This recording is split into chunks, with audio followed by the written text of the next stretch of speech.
Welcome to the Doctor's Mentor Show.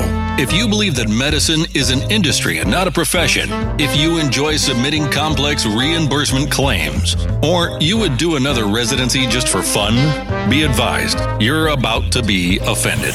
You should probably leave now. All this talk about mentoring doctors is ridiculous. I thought doctors learned to do everything better than everyone else the first year of medical school. At least that's the way they act. If you love assisting patients with vitality breakthroughs, if the right to practice medicine without interference is important, and you want expert tips for practice freedom and profits to support your epic life, welcome aboard and prepare to be blown away. The Doctor's Mentor Show starts now. Here's your host, Dr. Lori Barr.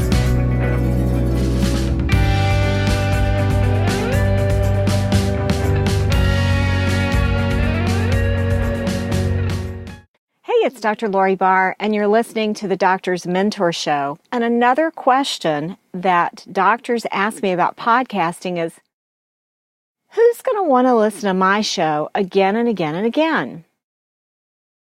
Now, that's the question they ask, but the question they ought to be asking me is, who do I want to be listening to my show again and again and again? The first question comes from a lack of confidence in being able to create content that's consumable and interesting to an audience again and again and again. The second question, though, really addresses the purpose of the podcast, and that is to gain profit in some way from the efforts of putting out that content again and again and again that encourages people to listen. So if instead we address the question, who do I want to be listening to my show? This introduces the concept of the ideal listener. And your ideal listener is similar and maybe the same as your ideal client or patient.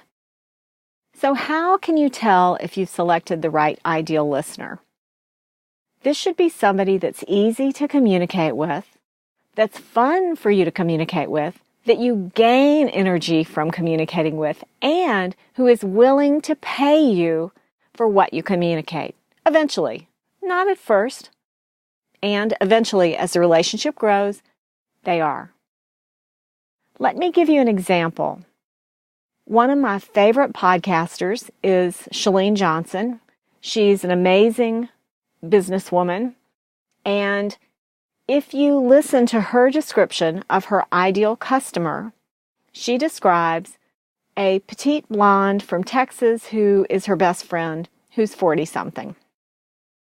Now, that being said, if you go to any kind of a live event that Chalene puts on, you will see guys there ranging in age from late teens to 70s. You will see women there and men of all different hair colors, and certainly from places other than Texas, although, Texas is pretty awesome. The point is, if you can identify one person and be consistent about communicating in a way that deepens the relationship with that one person, a person you know, love, and trust, and who you want to spend time with, then you'll see that other people are attracted to the relationship you're creating. And they want that energy. They want that bond that you're building. So they put themselves in the role of your ideal client, even though they might not exactly be your ideal client. When I'm teaching profitable podcasting to physicians or to other professionals, we have a whole series of questions where we really drill down on what the ideal listener looks like, what they enjoy doing, where they spend their time, where do they go on social media, how do they make decisions, who is the decision maker in their family, who do they have to ask permission from, who else has a stake in their game, where do they work, what do they do with their free time, where do they go on vacation. It's like creating a character for a novel. And in a way you are. The novel is called Your Business or Practice. And the character you're creating is the person you'd like to walk through the door more often than not. And that usually is the best ideal listener for your profitable podcast. Now, some people go into podcasting for a whole different reason. And if you're into it for a different reason, if it's a passion project, you may speak to a different audience. If you're trying to attract one off from your ideal end user, for example, let's say that you are a physician and that you serve patients, yet the person you really want to be sponsoring your show is a corporation, then your message may actually be more designed for the corporate decision maker than your end patient, some of the time at least. So these are possibilities with identifying your ideal listener. Your next step. Your next step is to stop asking the question, who would listen to me anyway? And instead, start asking the question, who do I want to be listening to my show again and again and again? And really start drilling down on who that person is, who you'd like to have as your ideal listener.